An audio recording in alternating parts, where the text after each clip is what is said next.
For a little background, I'm a 27-year-old female and I recently just moved into a nice apartment in a safe area with my two dogs, Charles and Wigwam. Charles is a corgi / shepherd mix and is the most loving but overly obnoxious dog, while that Wigwam is a Lhasa Apso who is quiet, sweet and most definitely scared shitless of his own shadow. I've only been in this place for about a month now, and after this experience I highly doubt that I'm gonna make it for the duration of my long year.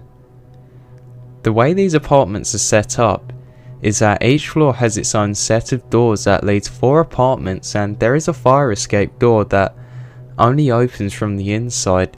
I'm on the back side of the building, which leads onto the patio about 10ish feet from the fire escape stairs. I take my dog out 3 times a day, mainly at midnight being the latest I will go out by myself. Every time I leave my apartment, I put the bar lock on my patio door and lock my front door without fail.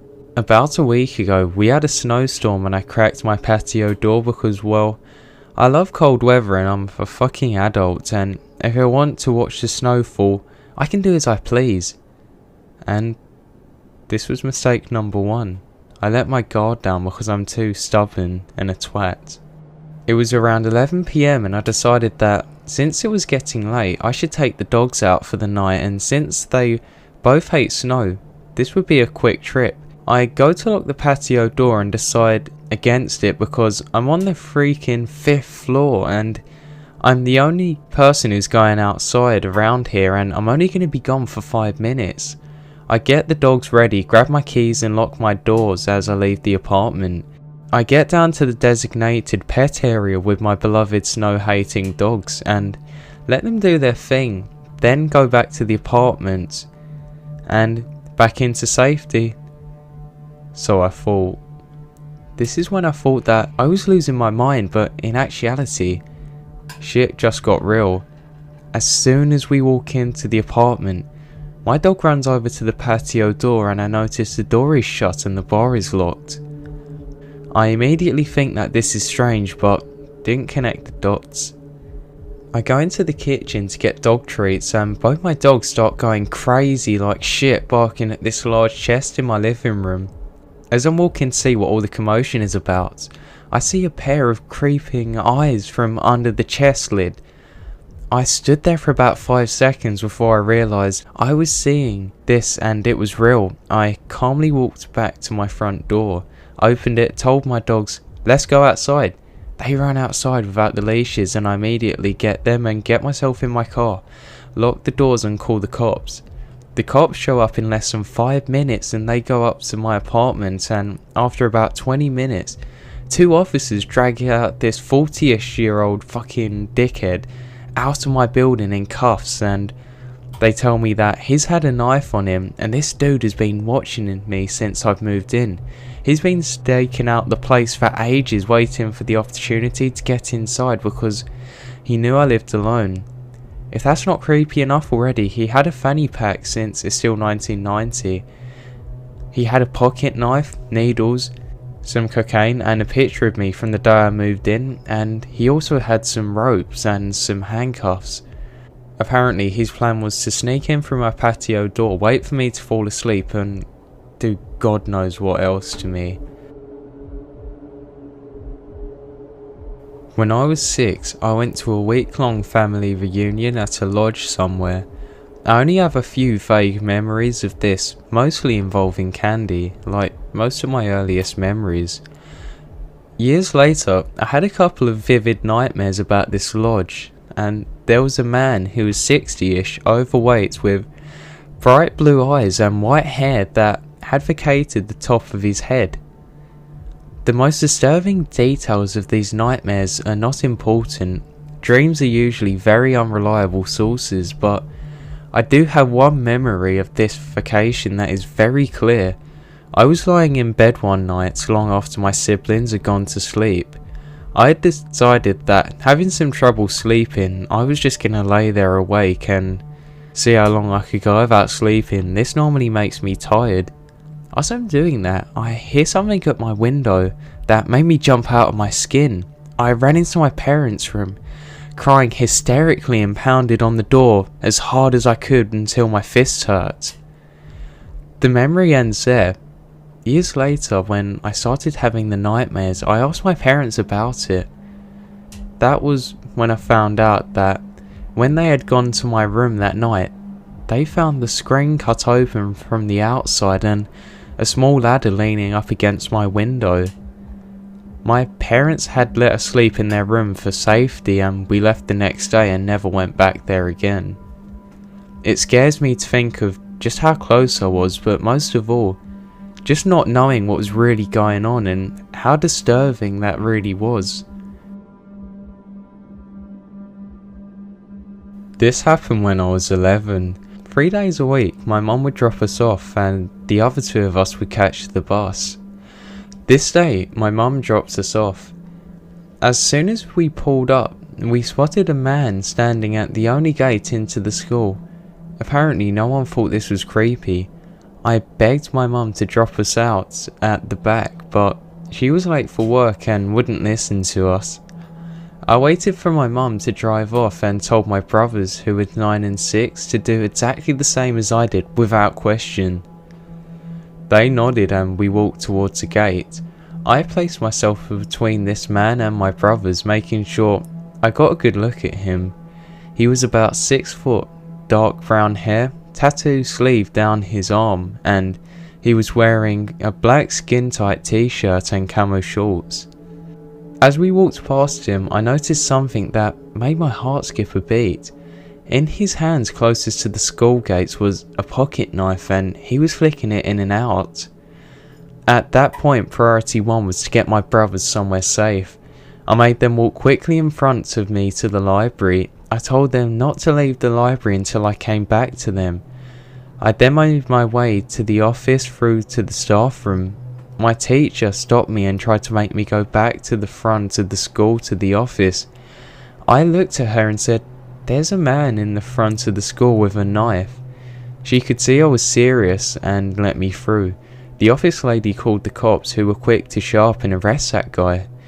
Lunchtime that same day, I got called into the principal's office. Before I could ask what I had done, this time I wasn't in trouble. I was pulled into a hug by some random lady who couldn't stop thanking me for saving her son's life. Turned out this guy was a father of one of the students who had been physically abusing the kid and mother. When she decided to leave him and stop him from seeing her son, he decided he was going to kidnap and kill the boy. I used to live in a pretty new subdivision / neighbourhood in the city.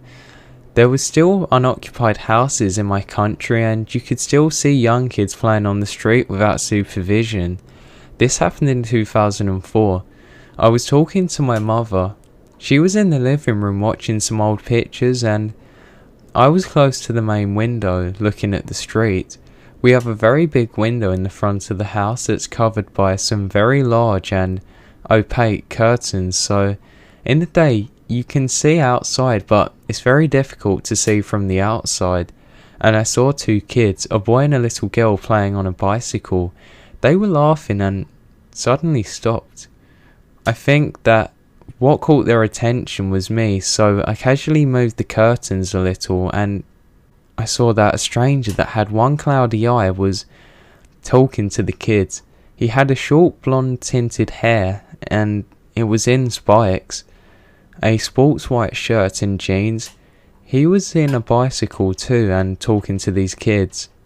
I don't know exactly why I thought the worst from this situation, but I paid more attention to what he was saying, and he was asking the kids about his puppy. He said that his puppy was lost and it was a wiener dog.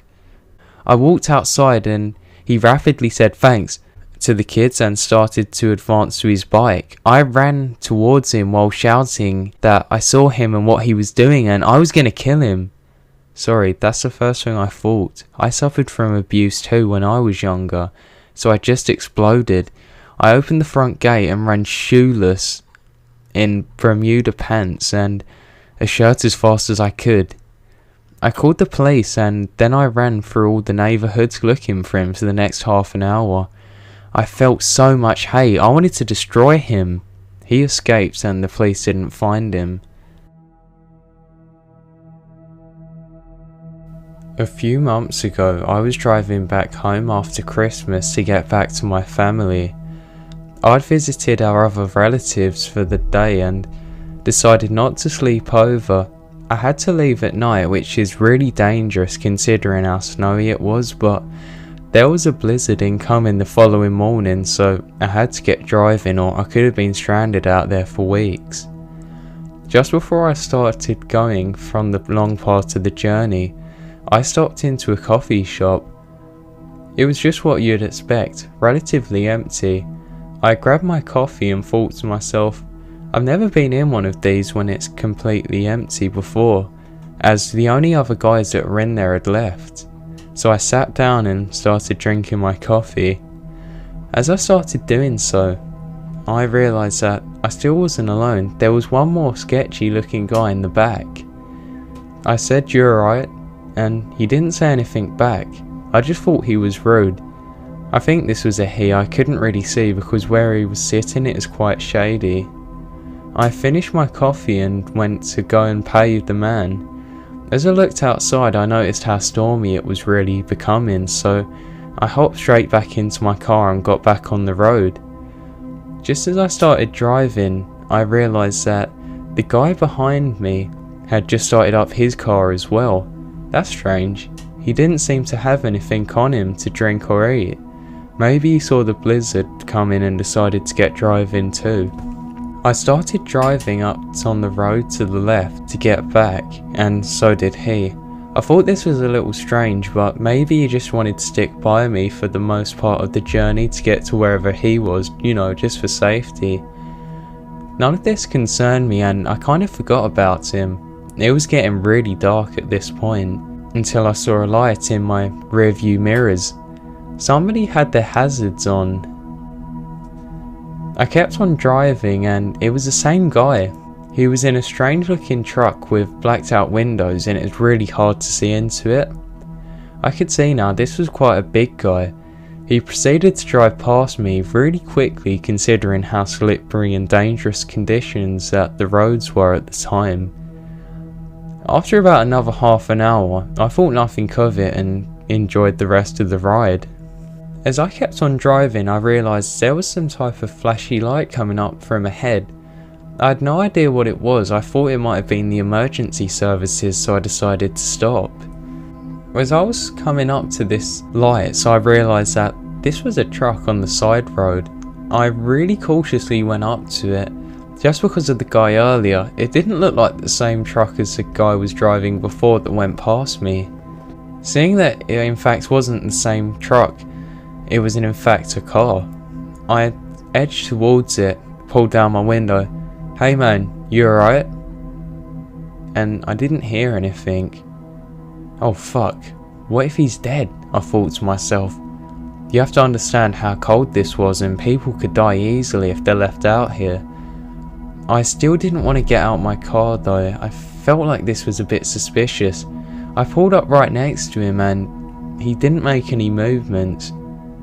When that happened, I think I saw some other flashlights in the rear view corner of my eye, but I didn't think anything of it.